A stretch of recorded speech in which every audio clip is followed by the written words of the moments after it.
দর্শক সকলকে শুভেচ্ছা। আমরা এই মুহূর্তে অবস্থান করছি পটুয়াখালী সদর উপজেলার বোতলবুনিয়া স্কুল অ্যান্ড কলেজের সামনে।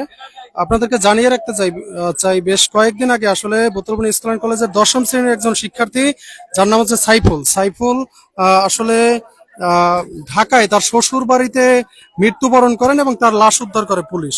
সেই মৃত্যু আসলে রহস্যজনক বলে দাবি করছেন তার পরিবার, এবং সেই রহস্যজনক মৃত্যুর সুষ্ঠু তদন্ত বিচারের দাবিতে কিন্তু আজ বোতলবুনিয়া স্কুল অ্যান্ড কলেজের সামনে শত শত শিক্ষার্থী জড়ো হয়েছেন সেই সাইফুলের মৃত্যুর রহস্য উদ্ঘাটন ও সুষ্ঠু বিচারের দাবিতে। এই মুহূর্তে আমরা কথা বলতে চাচ্ছি আসলে কয়েকজনের সাথে। আসলে আপনারা এখানে কেন দাঁড়িয়েছেন, আমাদের বন্ধুকে নির্মমভাবে হত্যা করা হয়েছে, এর সুষ্ঠু তদন্ত এবং নির্মমভাবে হত্যা করা হয়েছে, এর সুষ্ঠু তদন্ত এবং প্রশাসনের কাছে বিচার চাই। জি ধন্যবাদ। যেমনটি শুনছিলেন, আসলে আপনাদেরকে যদি বলি যে সাইফুল আসলে দশম শ্রেণী পড়ুয়া শিক্ষার্থী ছিল বোতলবুনিয়া স্কুল অ্যান্ড কলেজের। বেশ কয়েকদিন আগে আসলে প্রেমের সম্পর্কের মাধ্যমে তার বিয়ে হয় নবম শ্রেণী পড়ুয়া এক শিক্ষার্থীর সাথে। এরপরেই কিন্তু ঢাকার একটি বাড়ি থেকে রহস্যজনকভাবে তার লাশ উদ্ধার করে পুলিশ। তবে পরিবার এবং স্থানীয়দের দাবি যে আসলে তাকে হত্যা করা হয়েছে, এমনটি কিন্তু তারা দাবি জানিয়েছেন। এই দাবিতে কিন্তু তারা আসলে শত শত শিক্ষার্থী এখানে জড়ো হয়েছেন এবং তারা কিন্তু আসলে সাইফুল হত্যার বিচারের দাবিতে এখানে মানববন্ধন করছেন। আমরা আসলে বেশ কয়েকজনের সাথে এখানে কথা বলবো যে বিষয়টা কিভাবে কি হলো। আসলে আপনি একটু আমাদেরকে বলেন যে আসলে আপনারা কি দাবিতে এখানে দাঁড়িয়েছেন। আমরা এখানে এই দাবি নিয়ে আমরা দাঁড়িয়ে আছি।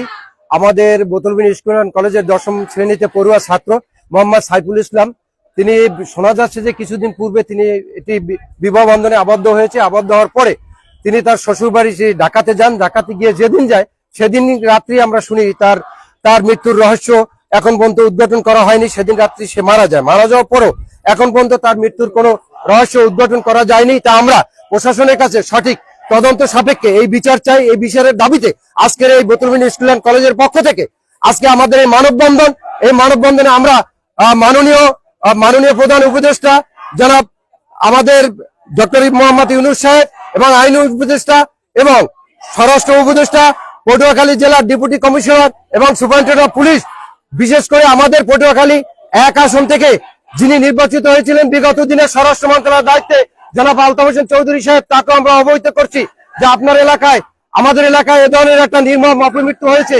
এই মৃত্যুর আমরা বিচার চাই। এই বিচারের দাবিতে আজকের এই আমাদের কোমলমতি ছাত্রছাত্রীদের আজকের এই মানববন্ধন।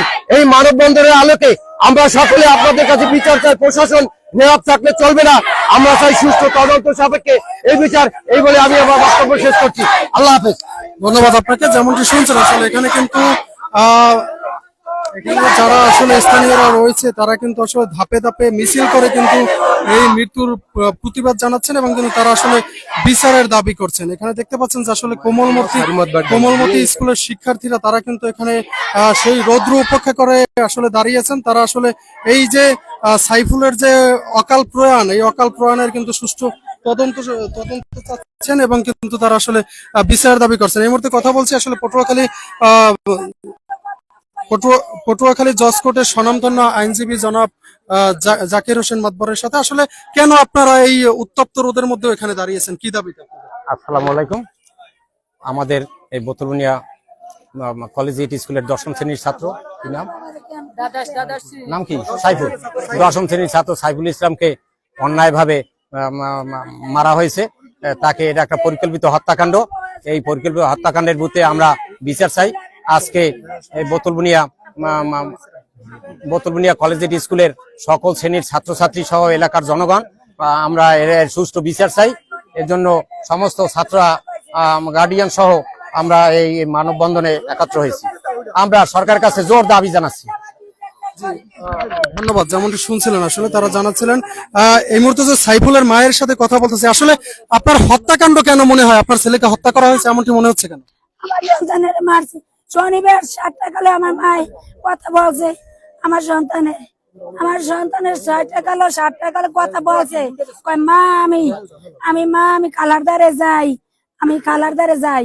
ওই সেমরির আমি অনেক বুঝাইছি, বাবা আমার বউয়ারে ডিস্টার্ব দিও না, আমার বউয়ারে টেস্ট পরীক্ষাটা দিতে দাও, আমি তোমার মেনে নিমু, তুমি ডিস্টার্ব দিও না, আমার তো অনেক কষ্টের সন্তান।